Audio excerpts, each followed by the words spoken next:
The scissors made a terrible sound as they closed through Sophia Garrett's long chestnut hair, each metallic snap echoing in the cold bedroom like a death knell for everything she had ever known. Her stepmother Margaret stood behind her with fury radiating from every line of her rigid body, cutting away great hanks of hair that had taken 20 years to grow, letting them fall to the floor like autumn leaves torn from their branches before their time. The winter wind howled outside the small house on the outskirts of Columbus, New Mexico, and Sophia could see her breath misting in the frigid air because her father's widow had refused to light the fireplace that morning, hoarding coal like a dragon guard's gold. "You think you're so beautiful, don't you?" Margaret hissed, her voice dripping with venom as she grabbed another section of hair and sliced through it with savage efficiency.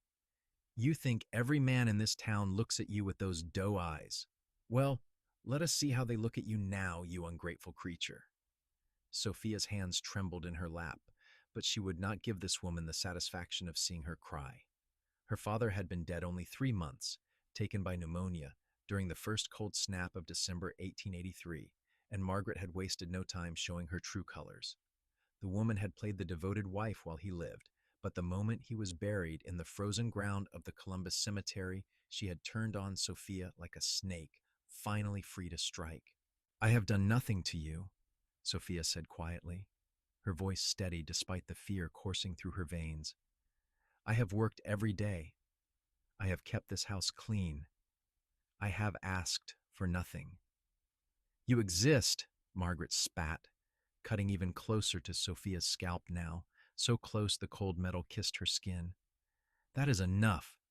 Your father left everything to me, every cent, every piece of property, and I will not have you hanging about like some pathetic orphan, eating my food and taking up space.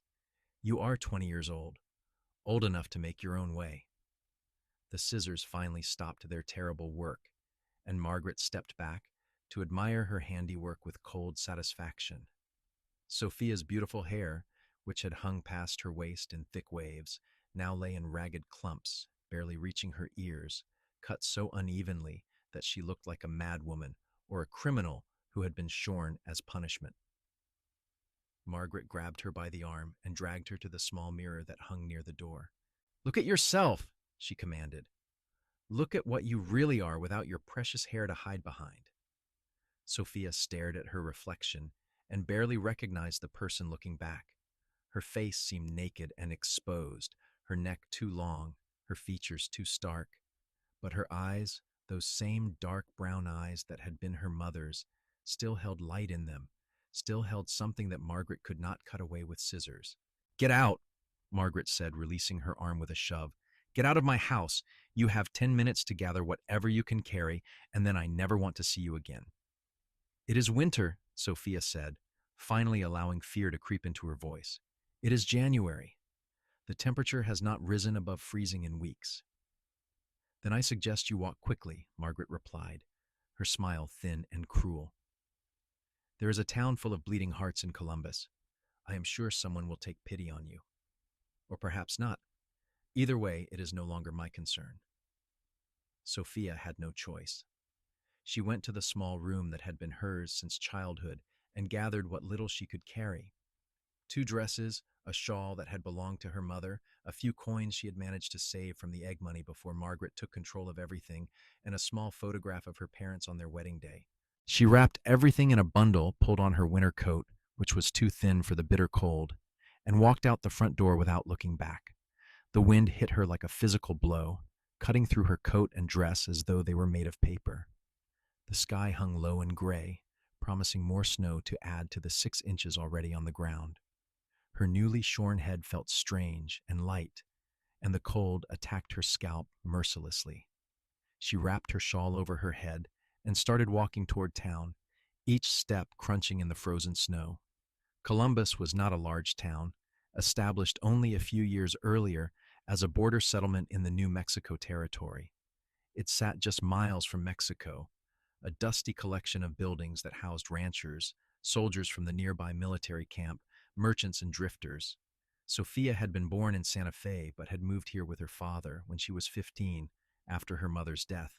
He had hoped to start fresh, to build a cattle operation, to give them both a new beginning. Instead, he had married Margaret within a year, a decision Sophia had never understood, and now he was gone, leaving her at the mercy of a woman who had none. Her feet were already numb by the time she reached the main street of Columbus. The few people who were out in the brutal cold stared at her as she passed, their eyes widening at her butchered hair and desperate appearance. She went to the general store first, hoping the owner, Mrs. Chin, might offer her work, or at least advice, but the woman took one look at her and shook her head sadly. "I am sorry, Sophia," Mrs. Chin said, wringing her hands. "I heard your stepmother has been telling everyone in town that you are wild and ungovernable, that you stole from her and ran away in the night. She has poisoned the well against you. I cannot afford to be associated with scandal. I have a business to protect." "None of that is true," Sophia said, her voice breaking. "She cut my hair.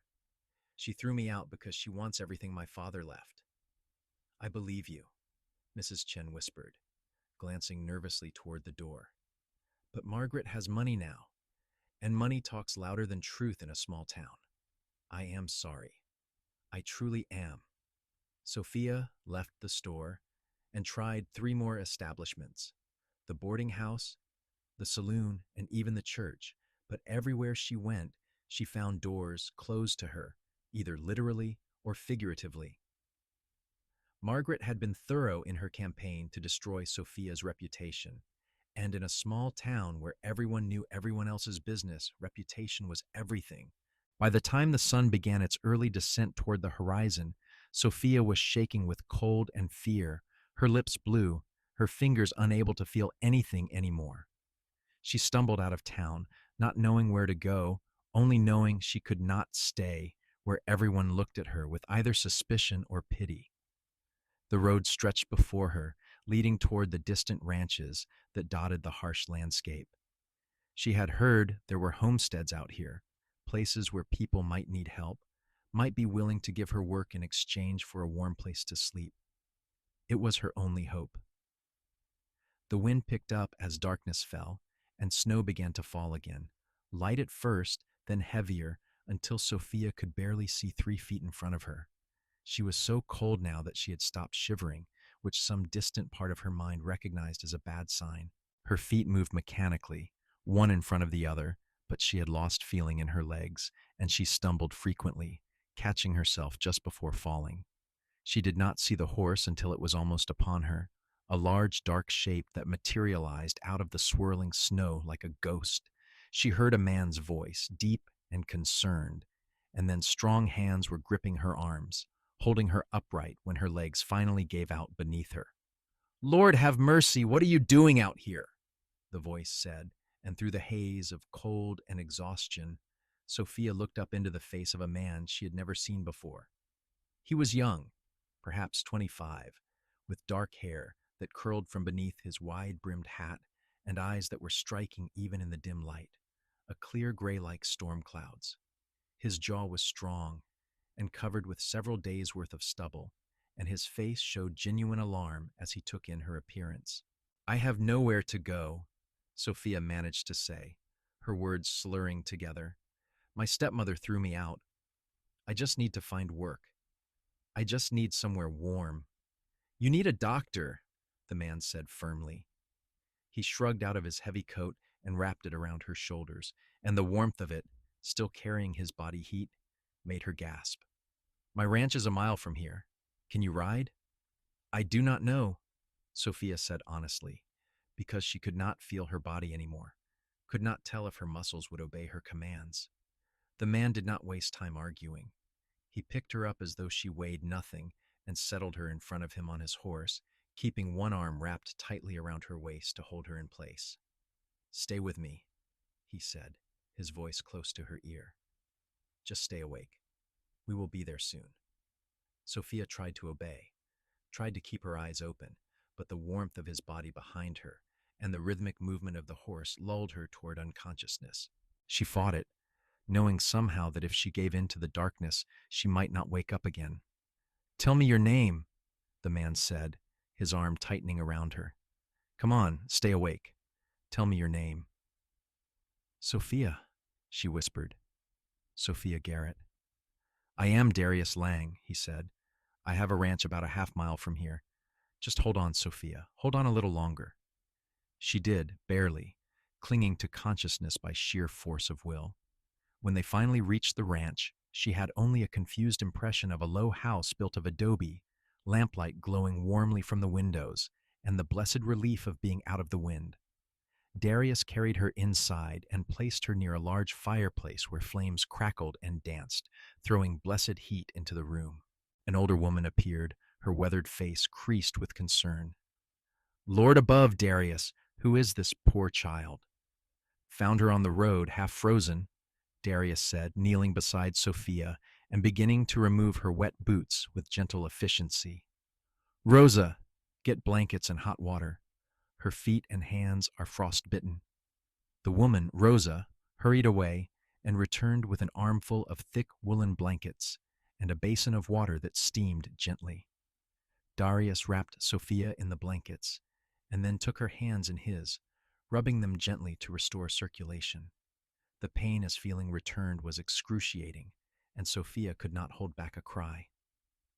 I know it hurts, Darius said quietly, his gray eyes fixed on her face. But it is a good sign. It means you will keep your fingers. Rosa worked on her feet with the same patient care, and gradually, terribly, sensation returned. Sophia wept from the pain and from the overwhelming relief of being warm and safe. When the worst of it had passed, Rosa brought her a cup of hot broth, and Darius helped her sit up enough to drink it, holding the cup steady when her hands shook too badly to manage it herself. It was only after she had drunk half the broth and the warmth had begun to seep into her bones that Darius seemed to really look at her, and his eyes widened slightly as he took in her butchered hair. What happened to you? He asked quietly. Who did this? Sophia's hand went self-consciously to her head, touching the ragged ends of her hair. My stepmother, she said, her voice barely above a whisper. She cut it off this morning. Then she threw me out. My father died 3 months ago, and she wants me gone. Darius's jaw tightened, and she saw anger flash in his eyes, but his voice remained gentle. She threw you out in this weather? With nowhere to go? She told the whole town I am a thief and a liar, Sophia said, fresh tears spilling down her cheeks. No one would help me. No one would even let me explain. That is evil, Rosa said bluntly, settling onto a chair nearby. That woman is evil. Darius reached out slowly, giving Sophia time to pull away if she wanted to, and gently touched her face, turning it toward the firelight so he could see her better. His expression was serious and intent, and Sophia felt heat rise in her cheeks that had nothing to do with the fire. She tried to make you ugly, he said quietly, but she failed. You are beautiful still. The words, spoken with such simple sincerity, broke something inside Sophia. She had been holding herself together through sheer will, refusing to fall apart, but this unexpected kindness from a stranger shattered her defenses. She sobbed, covering her face with her hands, and Darius pulled her against his chest, letting her cry, one hand coming up to rest gently on her butchered hair. You are safe now, he murmured. I promise you, you are safe here. Sophia let herself believe him, just for that moment, and wept until she had no tears left. She woke the next morning in a soft bed in a small room that smelled of cedar and sunshine. For a moment she could not remember where she was, and panic seized her until memory returned. Darius Lang, the ranch, being pulled from the edge of death by a stranger with kind gray eyes. She sat up slowly, testing her body for damage. Her hands and feet ached with a deep throb, but the pain was manageable, and when she flexed her fingers, they obeyed her. She was wearing a clean nightgown that was far too large for her, and she realized Rosa must have changed her clothes while she slept. The thought should have embarrassed her, but instead she felt only gratitude. There was a small mirror on the wall, and Sophia forced herself to look at her reflection in the morning light. Her hair looked even worse than she remembered, hacked off in uneven chunks that stuck out at odd angles. She looked like she had been attacked, which she supposed she had been. A soft knock on the door made her turn. "Come in," she called, her voice hoarse. Rosa entered carrying a tray with eggs, biscuits, and coffee. The smell made Sophia's stomach growl audibly, and Rosa smiled. "That is a good sound. It means you are alive enough to be hungry." "Thank you," Sophia said as Rosa set the tray on her lap. "Thank you for everything. I do not know how I can ever repay you and Mr. Lang." "Darius," Rosa corrected. "And you can repay us by eating and getting your strength back. There will be time enough to talk about everything else later." Sophia ate ravenously, surprised by how hungry she was.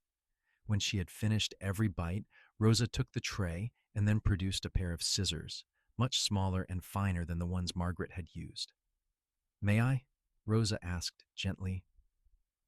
"I cannot undo what was done, but I can at least make it even. Give you some dignity back."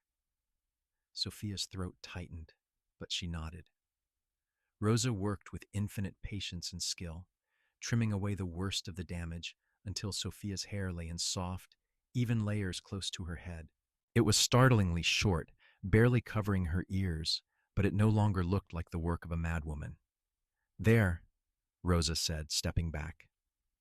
"It will grow back in time. Hair always does. And truthfully, it suits you. Shows off those lovely cheekbones." Sophia touched her hair tentatively.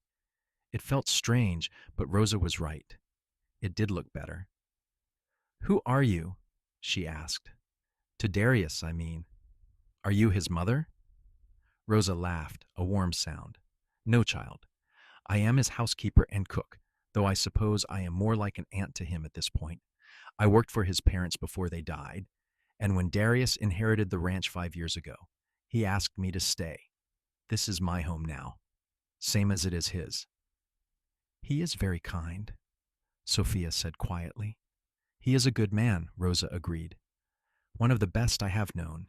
He has had his share of sorrows, but they have not made him hard. Now, you should rest more today. You were half dead when he brought you in last night." But Sophia did not want to rest. She felt restless, anxious, aware that she was now dependent on the charity of strangers.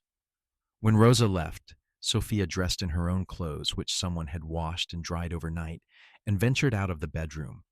The house was simple but comfortable, built in the Spanish style common to the New Mexico territory, with thick adobe walls and exposed wooden beams.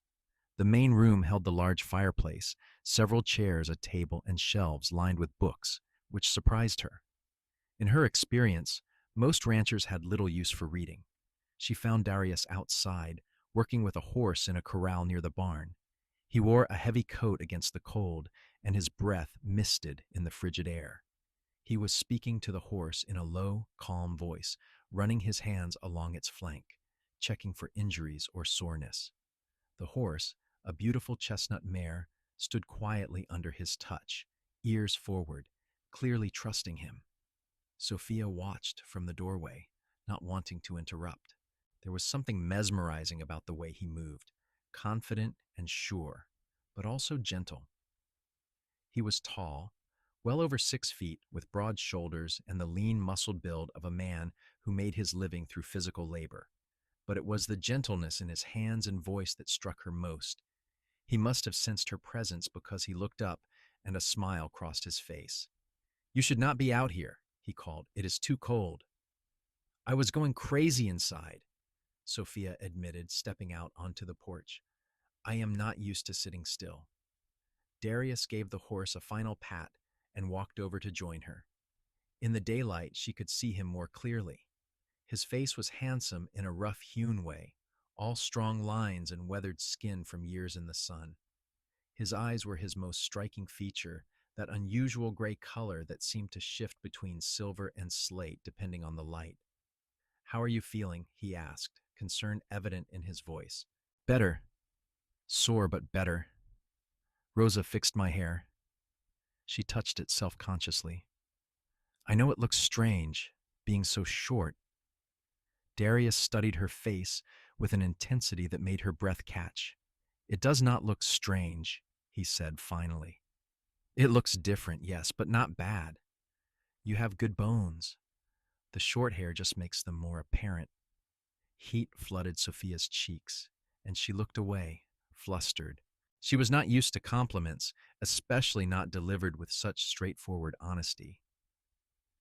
I need to talk to you about my situation, she said, changing the subject.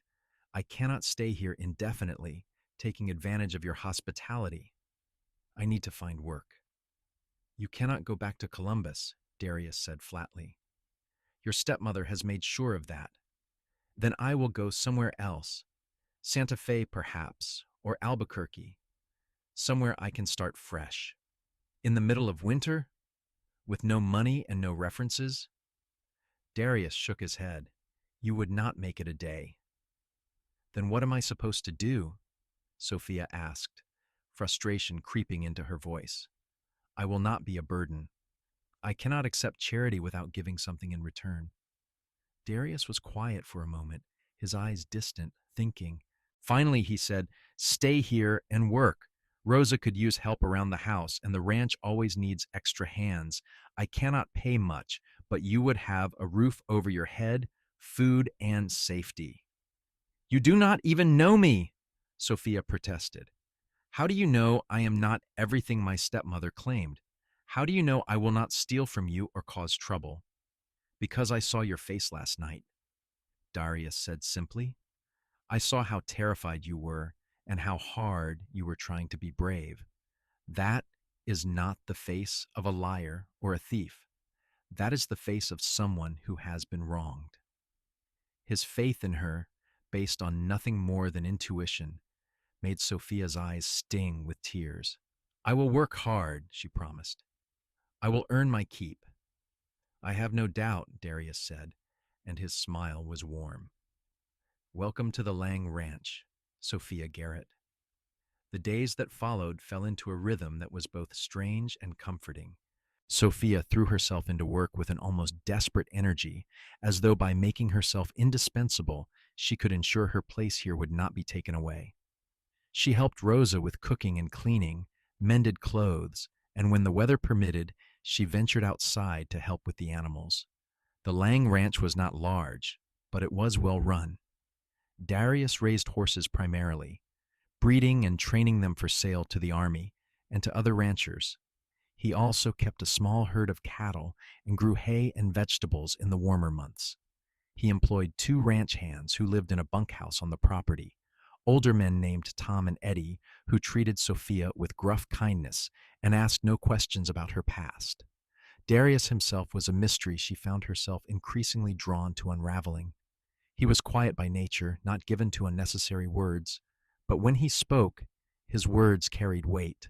He was unfailingly kind to her, but also careful to maintain a respectful distance, never touching her unless necessary, never saying anything that could be construed as improper. Yet she caught him watching her sometimes when he thought she was not paying attention, his gray eyes thoughtful and intent. She learned from Rosa that Darius had inherited the ranch when his parents died in a typhoid outbreak 5 years earlier.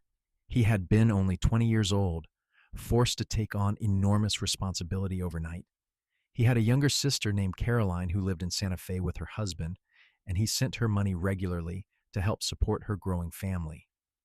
He had been engaged once to a girl from Columbus named Lily, but she had broken it off 2 years ago, deciding she wanted to move east to St. Louis rather than spend her life on a dusty ranch in the middle of nowhere.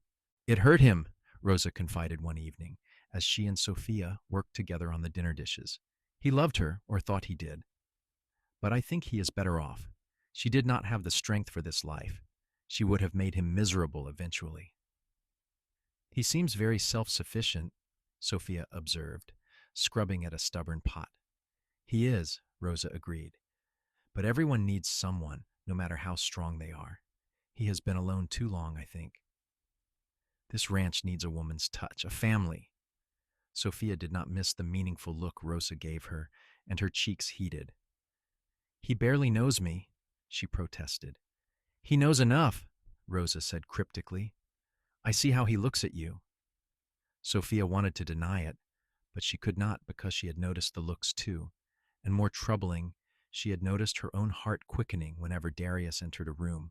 her awareness of him that seemed to make her skin hum with electricity. It was dangerous, she knew, to develop feelings for her rescuer. She was dependent on him for everything, had nowhere else to go, no other options. Any relationship between them would be inherently unequal, and yet she could not seem to stop her heart from moving in directions her mind told her were unwise. 2 weeks after she arrived at the ranch, Darius asked her to ride out with him to check on the cattle in the far pasture. The weather had warmed slightly, the brutal cold giving way to temperatures that merely hovered around freezing instead of plunging far below it. Sophia had been around horses all her life, and she swung into the saddle of the gentle mare Darius provided with easy competence. They rode in comfortable silence for a while, the horses' hooves crunching in the thin layer of snow that still covered the ground. The landscape around them was harsh but beautiful, all rolling hills and distant mountains, the vegetation sparse but tenacious, piñon pines and junipers clinging to life in the rocky soil. "I have been thinking about your situation," Darius said finally, breaking the silence. "With your stepmother and your father's estate." Sophia tensed. "There is nothing to be done. My father left everything to her. I have no legal claim." "Are you certain of that?" Darius asked. "Did you see the will yourself?" "No," Sophia admitted. "But Margaret said it was all hers, and she had no reason to lie about that." "She had every reason to lie," Darius countered. "If there is a chance, even a small one, that you have a legitimate claim to your inheritance, Margaret would want to make sure you never pursued it. What better way than to destroy your reputation and drive you away?"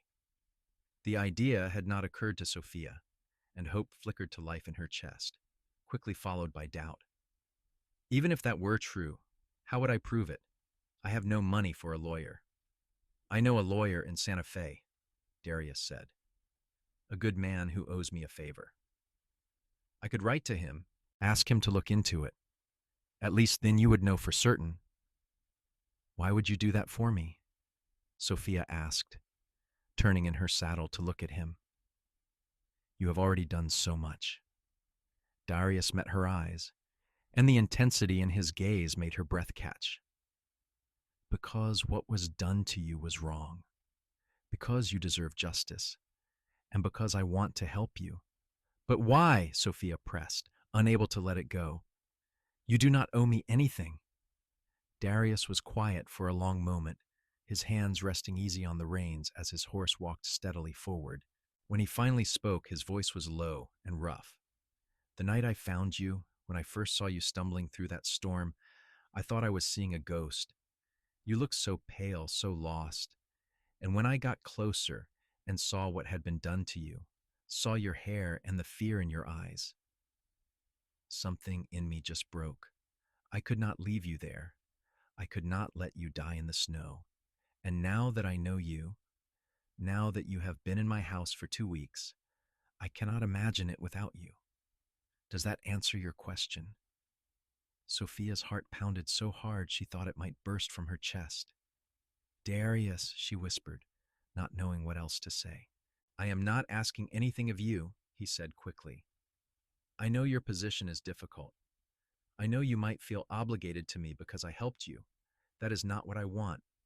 I just need you to know that I care about what happens to you. That is all."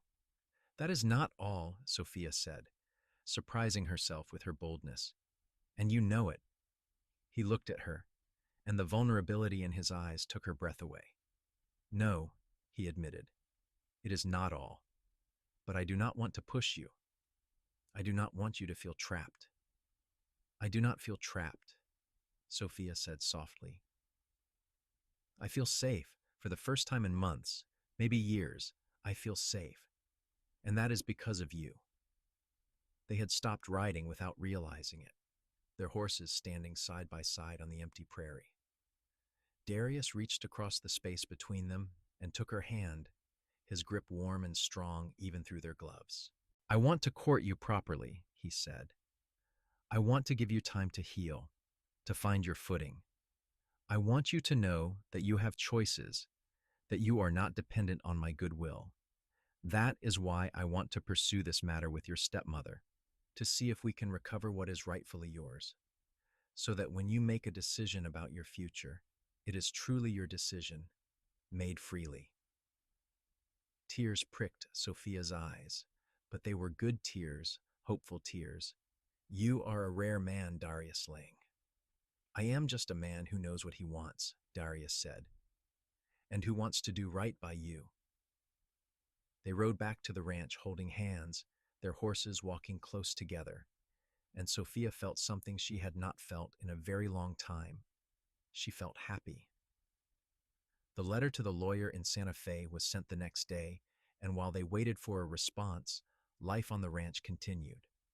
Sophia found herself settling into her new life with increasing ease. She was good at the work, both inside the house and out, and she took pride in her contributions. Rosa began teaching her to cook the traditional New Mexican dishes she had learned from her mother, rich stews and corn cakes and spicy salsas that made Sophia's eyes water. Darius continued to treat her with respect and careful distance, but there was a new awareness between them now, an acknowledged attraction that hummed in the air whenever they were in the same room. He found excuses to be near her, to work alongside her, to bring her small gifts, a book he thought she might enjoy, a warmer coat he claimed he no longer needed, a hair comb Rosa had carved from bone that would help tame her growing hair. Valentine's Day arrived in mid-February, and Darius surprised her by taking her to a dance in Columbus. Sophia was nervous about returning to the town that had rejected her, but Darius was insistent. "You have nothing to be ashamed of," he said firmly as he helped her into the wagon. "Hold your head high and let them think what they will." The dance was held in the church hall, and when Sophia and Darius entered together, the room fell silent. She felt every eye on her, felt the weight of their judgment and curiosity. But then Darius took her hand and led her onto the dance floor, pulling her into his arms with a confidence that dared anyone to object. They danced 3 dances in a row, and Sophia forgot about everyone else in the room. Darius was a surprisingly good dancer, leading her through the steps with easy grace. His hand was warm on her waist, his gray eyes never leaving her face. "Everyone is staring," Sophia whispered as they turned in a slow circle. "Let them," Darius murmured. "Let them see you with me. Let them see that you are valued and cared for." By the end of the evening, several people had approached Sophia to speak to her, their manner apologetic and conciliatory. Mrs. Chen from the general store pulled her aside and said quietly, "I am sorry I turned you away. I should have been braver. I should have helped you." "It is in the past," Sophia said, and realized she meant it. The past was behind her. She was looking forward now. On the ride home, Darius put his arm around her shoulders, and she leaned into his warmth, feeling content in a way she never had before. When they reached the ranch, he walked her to the door of the house and then, hesitantly, cupped her face in his hands. "May I kiss you?" he asked, his voice rough. "Yes," Sophia breathed, and then his lips were on hers, warm and gentle and perfect. The kiss was brief, almost chaste, but it sent electricity racing through her veins and left her breathless and wanting more. "Good night, Sophia," Darius said softly, his thumb brushing across her cheek. "Good night," she whispered, and went inside with her heart singing. The response from the lawyer in Santa Fe arrived in early March. Darius brought the letter to Sophia, where she was working in the garden, preparing the soil for spring planting. His face was grave as he handed it to her. "What does it say?" Sophia asked, her hands shaking as she took the envelope. "Read it," Darius said quietly. Sophia tore open the envelope and read the letter quickly, her eyes widening with each line. According to the lawyer, who had made inquiries in Columbus and examined the public records, Sophia's father had indeed left a will, but it was not the will Margaret had claimed existed. The actual will left half of the estate to Margaret and half to Sophia, to be held in trust until she married or reached the age of 25. Margaret had apparently hidden the real will and produced a false one, counting on Sophia being too intimidated or too poor to challenge her. She lied, Sophia said, her voice shaking with anger. She lied about everything. My father did not forget me. He did not leave me with nothing. The lawyer says you have grounds to contest her claim, Darius said. He can help you, but it will mean going to Santa Fe, possibly going to court. Are you willing to do that? Sophia looked up at him, this man who had saved her life, and then continued to save it every day in 100 small ways. I am willing, she said, but I will need you with me. I will be with you every step of the way, Darius promised. Whatever you need. The trip to Santa Fe took 3 days by wagon, and Darius, Sophia, and Rosa made the journey together in late March when the weather had finally warmed enough to make travel bearable. Santa Fe was a revelation to Sophia, who had not been back to her birthplace in years. The city was growing rapidly, a mix of Spanish colonial architecture and newer American buildings, bustling with people of every description.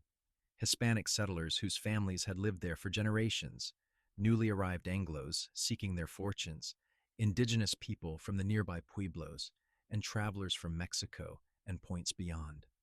The lawyer, a man named Charles Burton, was as good as Darius had promised.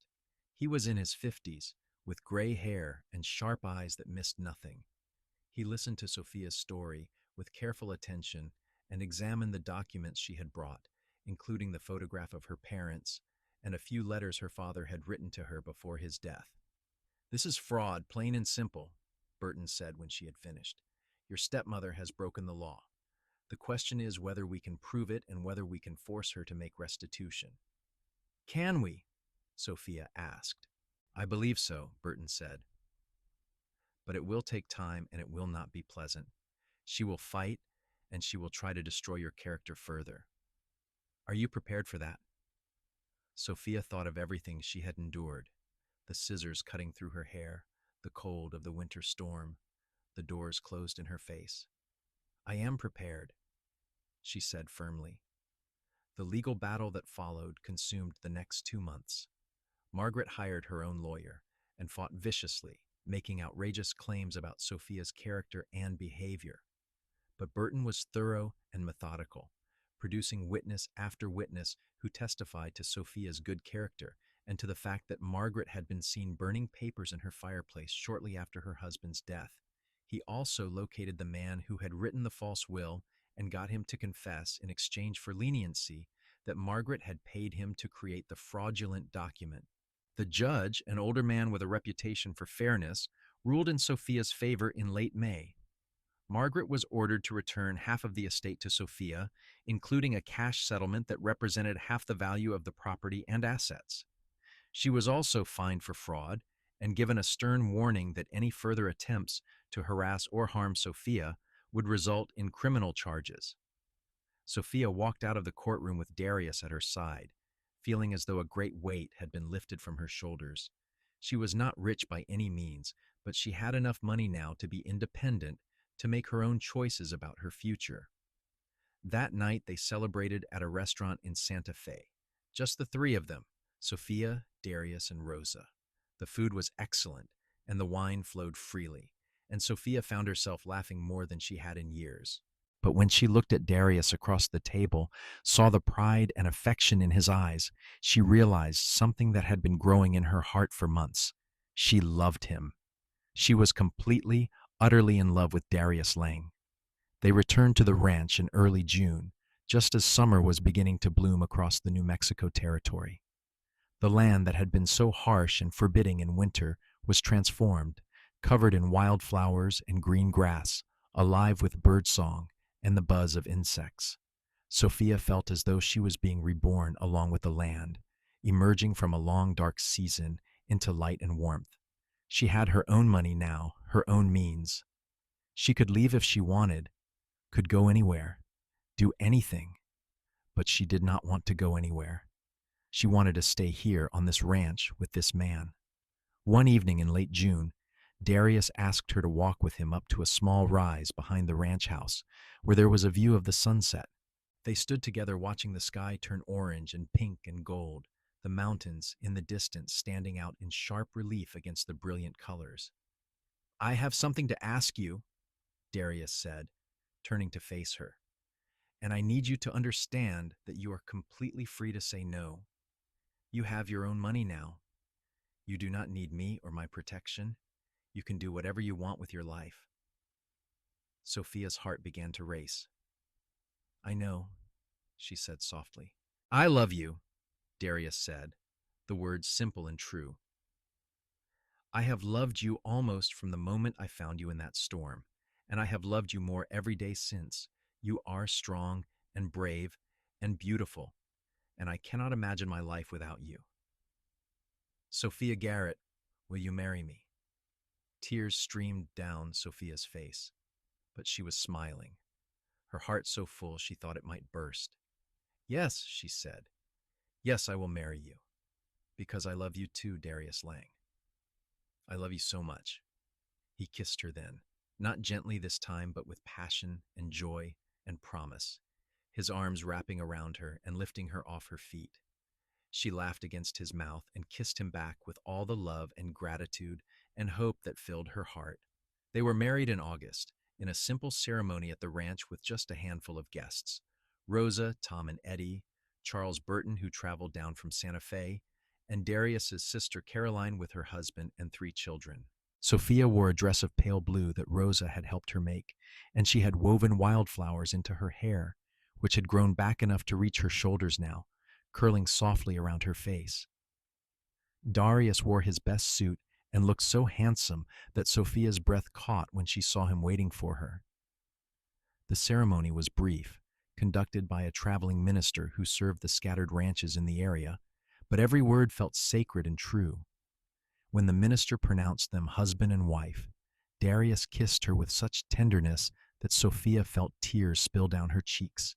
They spent their wedding night in the house that was now truly hers as much as his, and Darius loved her with the same combination of gentleness and passion that characterized everything he did, making her feel cherished and desired and wholly alive. The months that followed were the happiest of Sophia's life.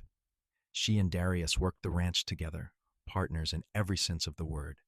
She discovered that she had a talent for training horses, a patience and intuition that complemented Darius's skills perfectly.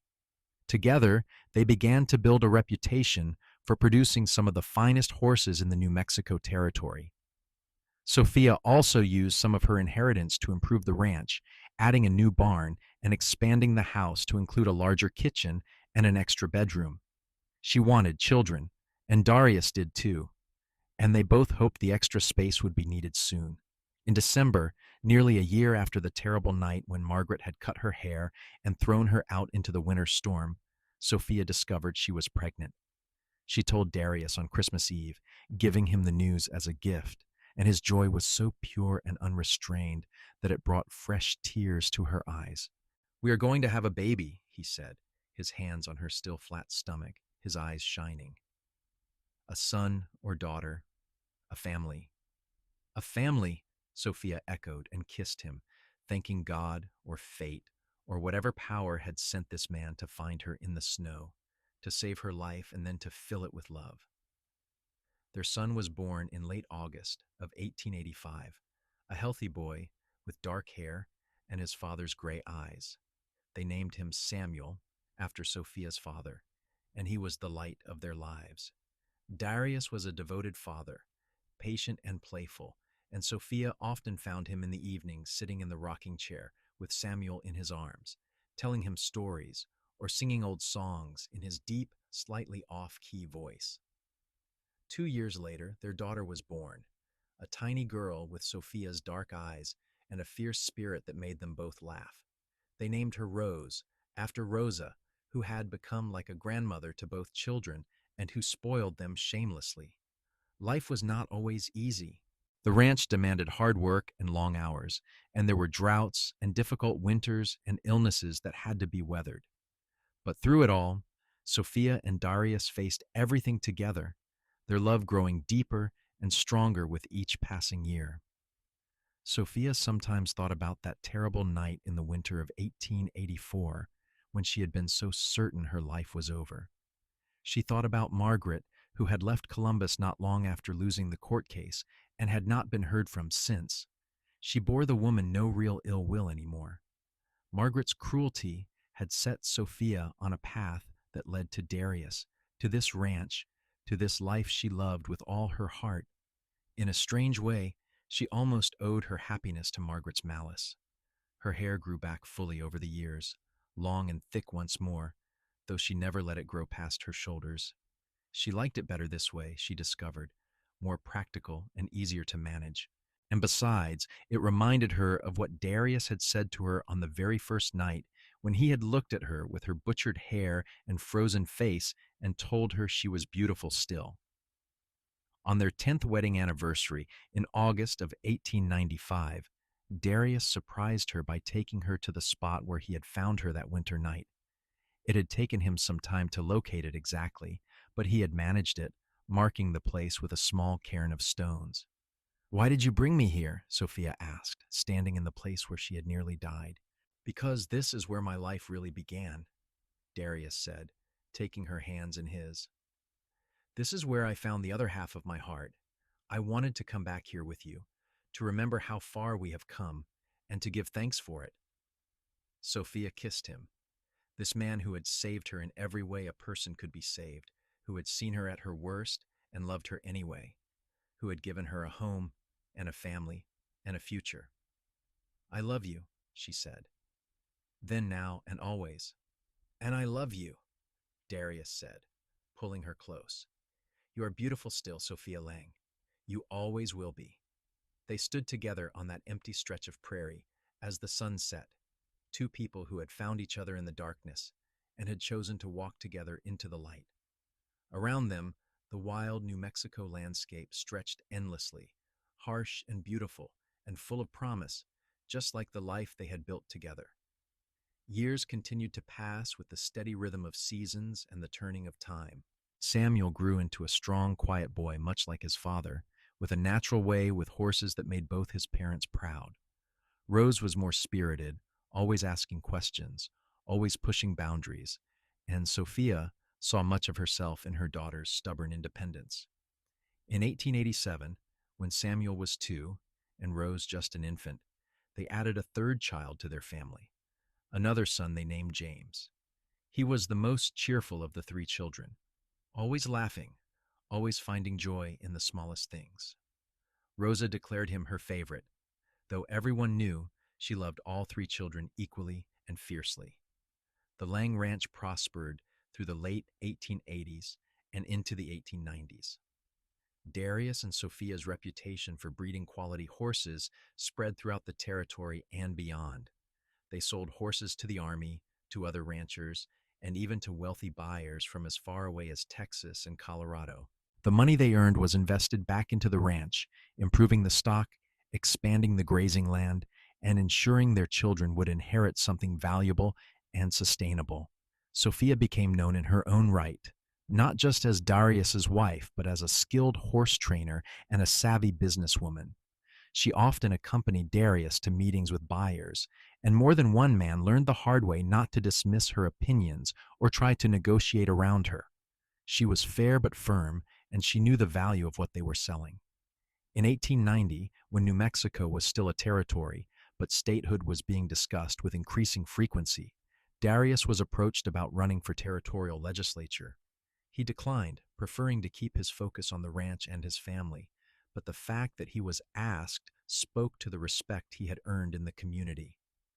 Columbus continued to grow during these years, transforming from a rough border settlement into a more established town. New businesses opened, including a proper school that Samuel began attending in 1889 when he turned 6. Sophia sometimes went into town for supplies or for social occasions, and though she never forgot how the people there had turned their backs on her in her time of need, she had long since forgiven them. Life was too short and too precious to hold on to old grievances. Margaret's name occasionally came up in conversation. There were rumors she had gone to California or perhaps back east, but no one knew for certain. Sophia did not seek information about her former stepmother, content to let that chapter of her life remain closed. The money she had recovered from the estate had been put to good use, helping to build the life she and Darius shared, and that was vindication enough. Rosa continued to be an integral part of their household, though she was slowing down as the years passed. By 1895, she was in her mid-60s, and while her mind remained sharp, her body was beginning to fail her.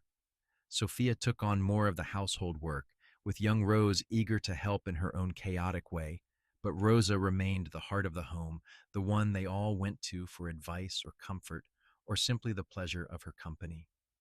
In the spring of 1896, Rosa fell ill with pneumonia. The doctor from Columbus came and did what he could, but it was clear that her strength was failing. She died on a warm afternoon in May, surrounded by the family she had loved and served for so many years. Darius wept openly at her passing, and Sophia held him, sharing his grief. They buried Rosa on a hill overlooking the ranch, with a simple wooden cross marking her grave and wildflowers planted all around it. The loss of Rosa affected all of them, but it particularly impacted Darius, who had known her since childhood. For weeks after her death, he was quieter than usual, turning inward with his grief. Sophia gave him space, but also made sure he knew she was there, a steady presence, a reminder that life continued and love endured, even in the face of loss.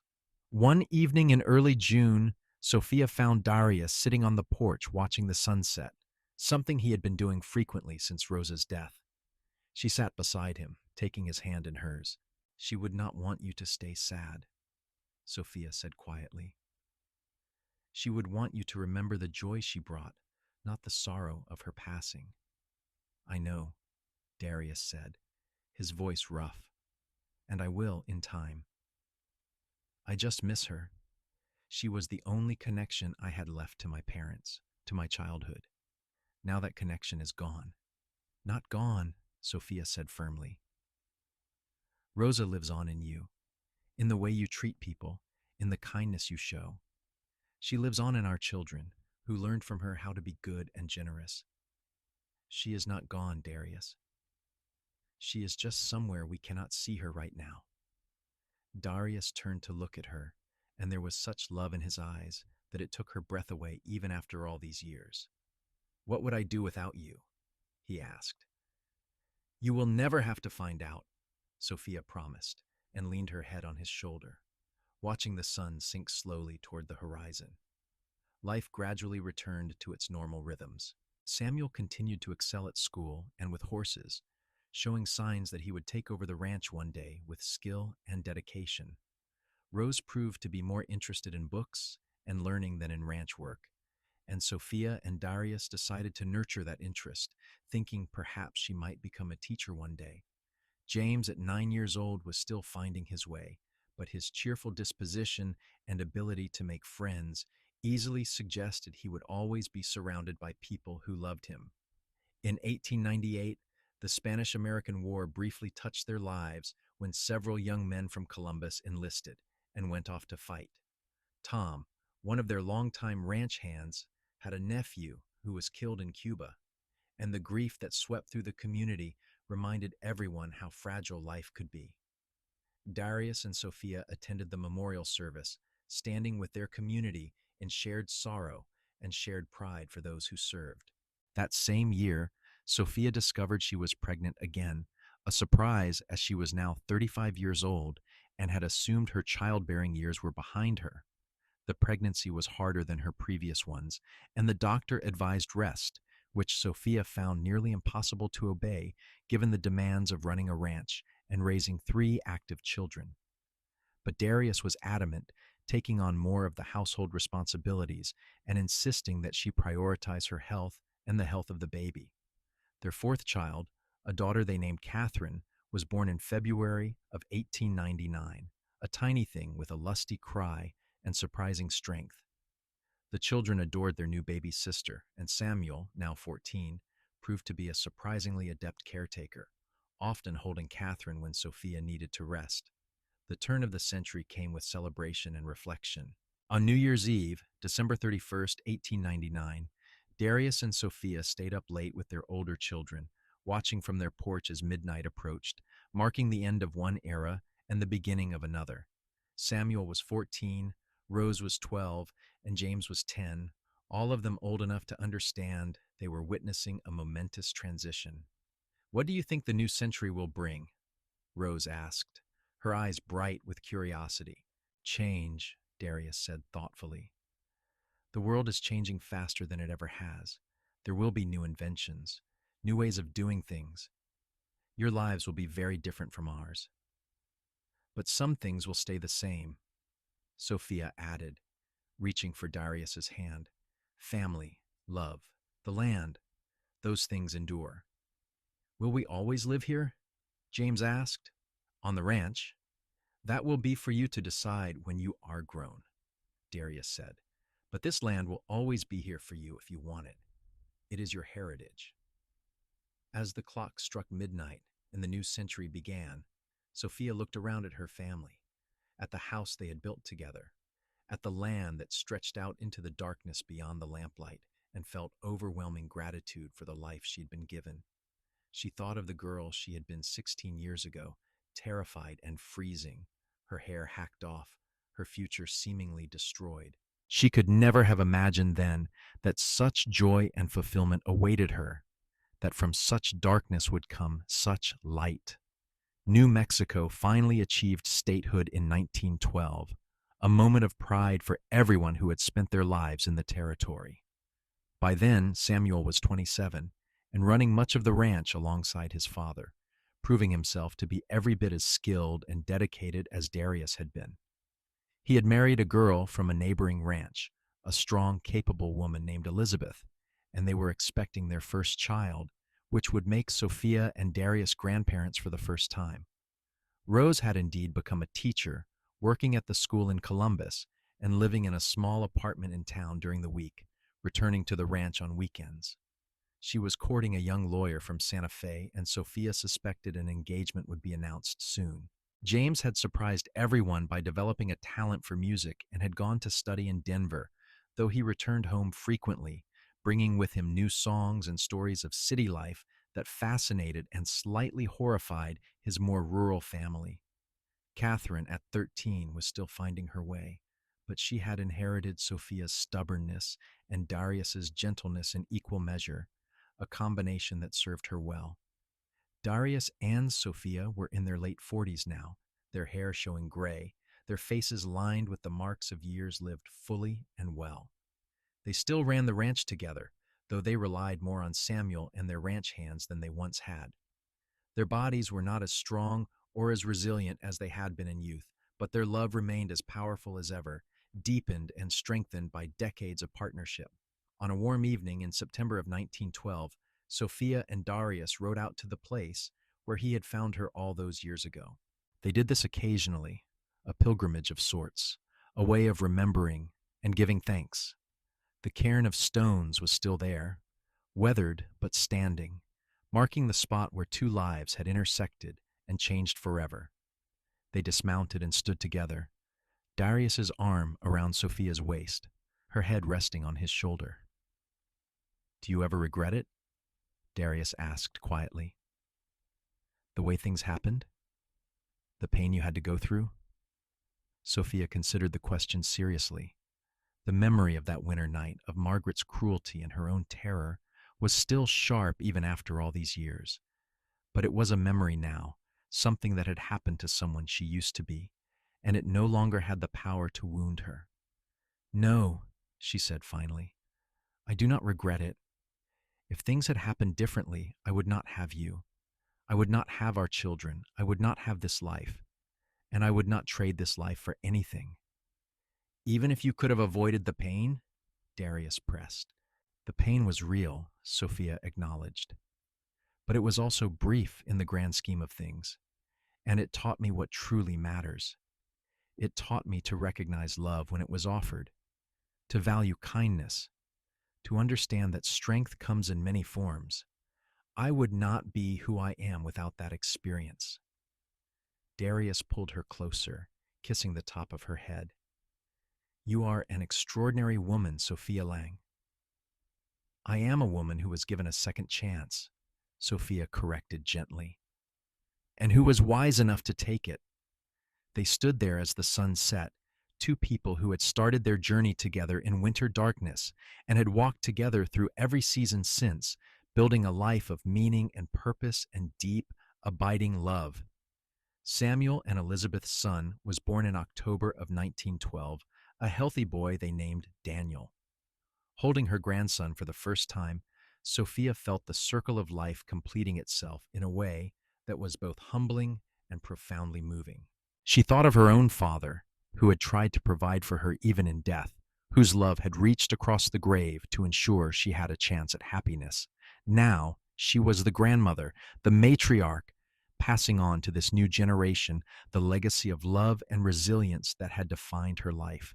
More grandchildren followed over the years. Samuel and Elizabeth had three more children, two daughters and another son. Rose married her lawyer and moved to Santa Fe, giving birth to twin girls in 1915. James eventually returned from Denver with a wife he had met there, a musician like himself, and they settled on a small piece of land adjacent to the Lang Ranch, building a house where they raised their four children and where music was always playing. Even Catherine, the youngest, eventually married and started a family, choosing a rancher from a neighboring property, ensuring that the Lang legacy would continue on the land for generations to come. Through all of this, Sophia and Darius remained at the heart of the growing family, their love and their partnership, the foundation on which everything else was built. They celebrated birthdays and holidays together. The house that had once held just the two of them now regularly filled with children and grandchildren, with laughter and noise and the beautiful chaos of family. Darius began to slow down in his early 60s, his joints stiffening with arthritis, his breath coming shorter after exertion. The doctor said his heart was weakening, a consequence of a lifetime of hard physical labor and simply the natural progression of age. Sophia watched him carefully, noting each new limitation, each new sign of mortality, and though it frightened her, she tried to be grateful for every day they still had together.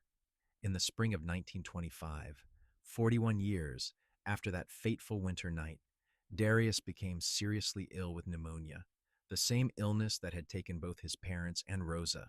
Sophia nursed him with fierce determination, refusing to leave his side, but she could see him slipping away despite her efforts. Their children gathered, all of them coming home to the ranch, bringing their own children, creating a house full of family, even as death approached. On a warm afternoon in April, Darius squeezed Sophia's hand and looked at her with those gray eyes that had captivated her from the first moment she saw them. "No regrets," he whispered, his voice weak but clear. "No regrets," Sophia agreed, tears streaming down her face. "Only gratitude, only love." "You made my life complete," Darius said. "Every day with you was a gift. And you saved mine," Sophia said. "In every way possible. You saved my life." He smiled at her, that gentle smile she loved so much, and then he closed his eyes and slipped away, peacefully and quietly, surrounded by the family he had loved so well. Sophia's grief was profound and all-encompassing. She had loved Darius for more than 40 years, had built an entire life with him, and the world seemed impossibly empty without him. But she was not alone in her grief.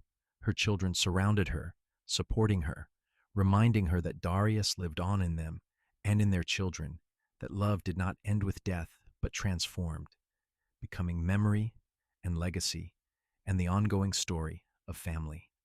They buried Darius on the hill next to Rosa, with a view of the ranch he had loved and the land he had worked.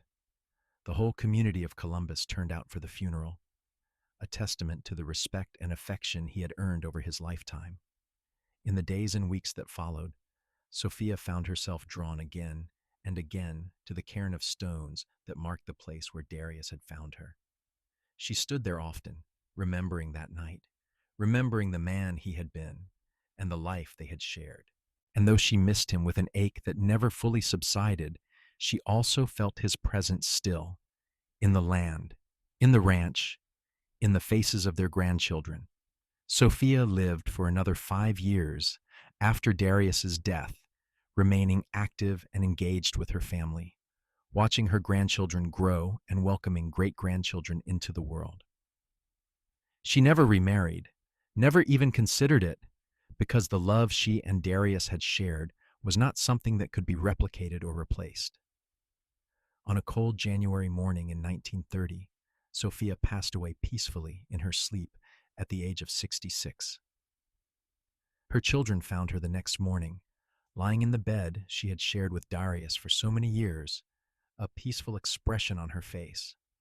On the nightstand beside her was the old photograph of her parents on their wedding day, the only thing she had carried with her from her old life into her new one all those years ago. They buried her next to Darius on the hill overlooking the ranch, reuniting them in death as they had been in life. The family gathered again, now grown to more than 30 people spanning 4 generations, all of them descendants of the woman who had nearly frozen to death in a winter storm and the man who had saved her. At the funeral, Samuel, now 44 and fully gray himself, spoke about his parents and the love they had shared. He told the story, which had become family legend, of how his father had found his mother in the snow, her hair cut off, nearly dead from cold and despair. He spoke of how his father had looked at her and seen not the damage that had been done, but the beauty and strength that remained. My father used to say that finding my mother that night was the greatest gift he ever received, Samuel said, his voice thick with emotion. And my mother would say that being found was hers. They built a life together based on love and respect and partnership, and they left us this legacy. This ranch, yes, but more importantly, the example of what love can be when it is real and true and enduring. That is what they gave us. That is what we must pass on to our own children. The family stood together on the hill as the sun set over the New Mexico landscape, the same land that had witnessed the beginning of Sophia and Darius's story and now bore witness to its end. But it was not really an end, because their love continued in the hearts and lives of everyone they had touched, in the ranch that still bore the Lang name, in the stories that would be told about them for generations to come. And on that hill, under the vast western sky, 3 graves stood side by side. Rosa, who had loved them both, Darius, who had saved a woman's life and won her heart, and Sophia, who had survived cruelty and cold to find a love that transformed her entire world. The cairn of stones still stood in the prairie where Darius had found Sophia all those years ago, and family members would occasionally visit it, maintaining it, adding to it, ensuring it remained as a permanent marker of where the story had begun. And when the wind blew across the empty land, carrying the scent of sage and dust and wildflowers, it seemed to whisper the words that had changed everything, the words that had started a love story that would endure through generations. You are beautiful still.